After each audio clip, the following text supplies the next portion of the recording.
नमस्कार, मैं राधे मीणा। साथियों, इस वीडियो के माध्यम से मैं बात करूंगा जो अभ्यर्थी राजस्व विभाग की जो नायब तहसीलदार भर्ती है, लगातार अभ्यर्थी कन्फ्यूजन की स्थिति में है क्योंकि लगातार यूट्यूब वाले, कई कोचिंग सेंटर वाले, कई अन्य जो खबर आ रही है उनके माध्यम से कि जो नायब तहसीलदार की अलग से भर्ती होगी या नहीं होगी, काफ़ी सारे अलग अलग डाउट्स हैं। उसके बाद में जो डाउट्स था सबसे बड़ा कि पटवार भर्ती के कितने पद होंगे, पटवार भर्ती किस माध्यम से होगी, सीईटी के माध्यम से होगी या फिर बिना सीईटी से होगी।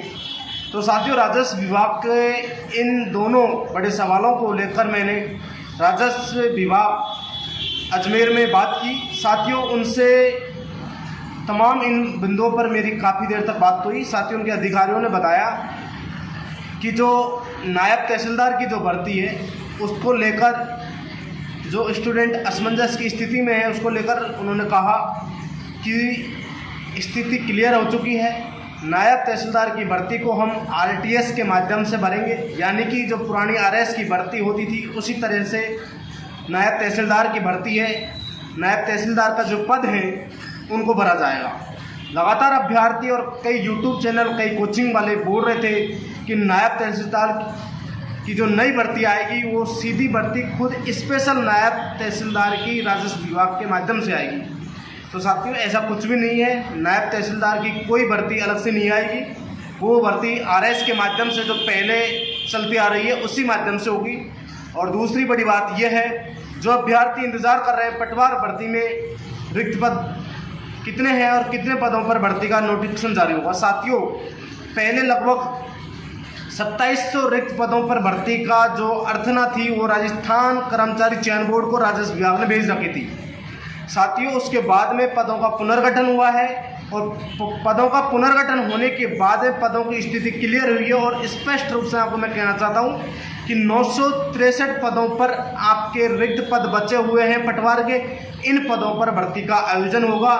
काफ़ी सारे स्टूडेंट बोल रहे थे कि 2700 के आसपास रिक्त पद हैं, उनकी अर्थना राजस्थान कर्मचारी चयन बोर्ड पहले पहुंच चुकी है और 1900 पद और जुड़ेंगे। साथियों, ऐसा कुछ भी नहीं है।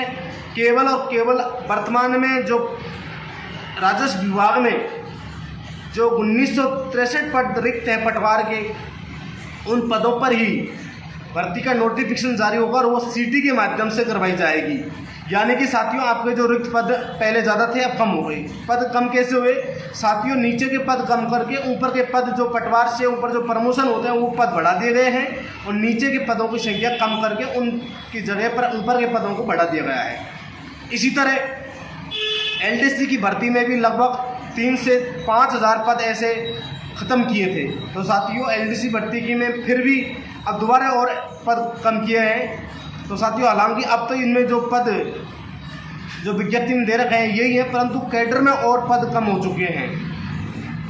साथियों, आपको जो 2 महत्वपूर्ण जानकारी थी, चाहे वो पटवार भर्ती की हो, चाहे वो अभ्यर्थी नायब तहसीलदार की भर्ती का इंतजार कर रहे थे, असमंजस की स्थिति में थे, उन दोनों का जो डाउट्स था मैंने स्पष्ट रूप से क्लियर कर दिया है। यदि आपका कोई डाउट है, कोई भी कोचिंग वाला, कोई भी यूट्यूब वाला, कोई कुछ भी कहे, स्थिति क्लियर है कि आरटीएस के माध्यम से, यानी कि जो प्रशासनिक सेवा की जो भर्ती होती है आरएस भर्ती, उसके माध्यम से जो नायब तहसीलदार का पद है जो पिछली भर्ती में हुआ उसी तरह इन पदों को भरा जाएगा, ना कि अलग से भर्ती निकालकर। और इसी तरह जो पटवार भर्ती के अभ्यर्थी इंतजार कर रहे थे उन अभ्यर्थियों को कहना चाहूँगा कि आपकी जो सीटी के माध्यम से परीक्षा का आयोजन करवाएगा। रिक्त पदों की संख्या भी कम हो चुकी है, कंपटीशन बहुत भयंकर जाएगा और 200 प्लस कट ऑफ रहेगी। सीटी अगली जो सीटी लगेगी सितंबर अक्टूबर में, उसके माध्यम से पटवार भर्ती का आयोजन करवाया जा रहा है और कट ऑफ मिनिमम 200 अंक रहेगी और जनरल की 215 अंक तक जाएगी। मिनिमम है 215-20 तक पहुँच सकती है जनरल की, और एसटी एससी की 200 अंक तक रुकेगी कम से कम। जनरल की टॉप और भी 240 तक भी पहुंच सकती है, संभावना है। और साथियों, पटवार भर्ती का कंपटीशन बहुत ज़बरदस्त होने जा रहा है। वो मात्र 15 गुणे का जो कंपटीशन है वो ज़्यादा टफ होगा उसकी बजाय। तो साथियों, आपको जो भी इन्फॉर्मेशन हमारी अच्छी लगी है तो इस वीडियो को आगे भेज दें और सभी युवा साथियों को स्थिति क्लियर करवा दें कि नायब तहसीलदार की भर्ती है अलग से नहीं आएगी। यूट्यूब वाले हो चाहे कोई कोचिंग वाले हो, फालतू का माहौल बना रहे हैं, बैच बना रहे हैं, पैसा कमा रहे हैं और कुछ नहीं है। बहुत बहुत धन्यवाद, शुक्रिया, थैंक यू, जय हिंद, जय भारत।